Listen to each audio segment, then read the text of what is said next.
தொக்கு தாங்க செய்ய போகிறோம். பாருங்கள், அதுக்கு ஒரு 2 ஸ்பூனு எண்ணெய் ஊற்றிக்கோங்க.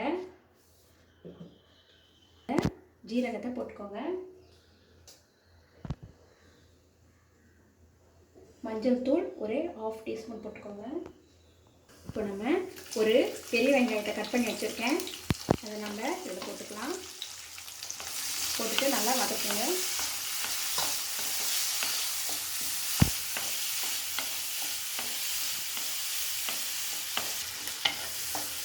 வெங்காயத்தை ஒரு 3 மினிட்ஸ் வதக்கிக்கிட்டே இருங்க. ஓரளவுக்கு இந்த சமயத்தில் நீங்கள் ஒரு 10 பூண்டு பல்லை நான் கட் பண்ணி வச்சுருக்கேங்க, அதை போட்டுக்கிறேன். இது கூடவே நல்லா வதக்கிட்டுருங்க.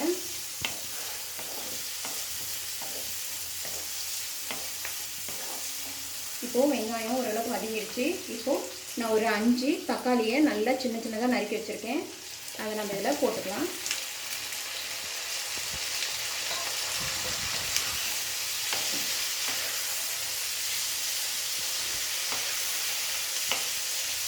நல்லா இப்படி கிண்டி விட்டுட்டே இருங்க, இது நல்லா வதங்கி வரணும். பாருங்கள், தக்காளி பழமும் வெங்காயமும் நல்லா இந்த சமயத்தில் வதங்கி வந்துருச்சு. இந்த சமயத்தில் தான் நம்ம காளான் 200 கிராம் எடுத்து கட் பண்ணி வச்சுருக்கேன். கொஞ்சம் பெருசு பெருசாகவே கட் பண்ணிக்கோங்க. இதை நம்ம இதில் போட்டுக்கலாம். போட்டுட்டு நல்லா கிண்டி விடுங்க. இந்த காளானில் இருக்கிற தண்ணி இதில் இறங்கி வரும், அது வத்துற வரைக்கும் நம்ம கிண்டி விட்டுட்டு இருக்கணும்.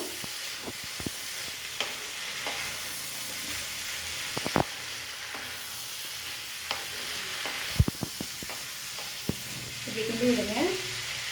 கிண்டி விட்டுட்டு ஒரு 5 மினிட்ஸ் நம்ம மூடி போட்டு வச்சிடலாம். 5 நிமிஷம் ஆயிடுச்சுங்க. இது நல்லா இந்த மாதிரி வதங்கி வந்துட்டுருக்கோம். இந்த சமயத்தில் நம்ம என்ன பண்ணணும்னா கருவேப்பிலை கொஞ்சம் போட்டுக்கோங்க. மிளகுத்தூள் ஒரு 1/2 டீஸ்பூன், உப்பு ஒரு 1/2 டீஸ்பூன், ஜீரகப்பொடி ஒரு 1/2 டீஸ்பூன்,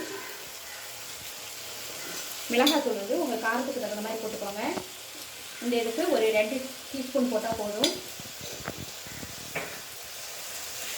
நல்லா இப்படி நீங்கள் இது எல்லாமே பச்சை வாசனை போகிற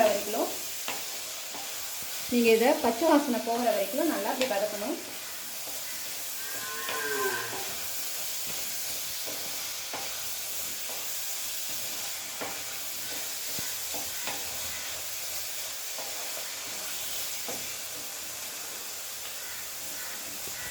கொஞ்சோண்டு இந்த மாதிரி கொஞ்சமாக தண்ணி ஊற்றிக்கோங்க.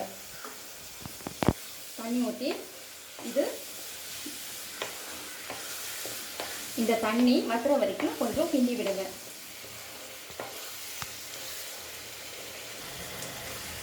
பாருங்கள், 2 நிமிஷம் ஆயிடுச்சு. இதில் இருக்கிற தண்ணிலாம் நல்லா வத்திடுச்சு. நம்ம இப்போ இதில் கொத்தமல்லி தழையை தூவிக்கலாம். தூவிட்டு ஸ்டவ்வை ஆஃப் பண்ணிடுங்க. நமக்கு ரெடி ஆகிடுச்சுங்க. இந்த கிரேவி இட்லி, தோசை, சப்பாத்தி, பூரி, பிரியாணி, சாதத்துக்கு எல்லாத்துக்குமே ரொம்ப நல்ல மேட்சாக இருக்குங்க. நீங்களும் ட்ரை பண்ணி பார்த்துட்டு எனக்கு உங்களுடைய கமெண்ட்டை சொல்லுங்கள். லைக் பண்ணுங்கள், ஷேர் பண்ணுங்கள், பக்கத்தில் இருக்கிற பெல் ஐக்கானை கிளிக் பண்ணுங்கள். தேங்க்யூ.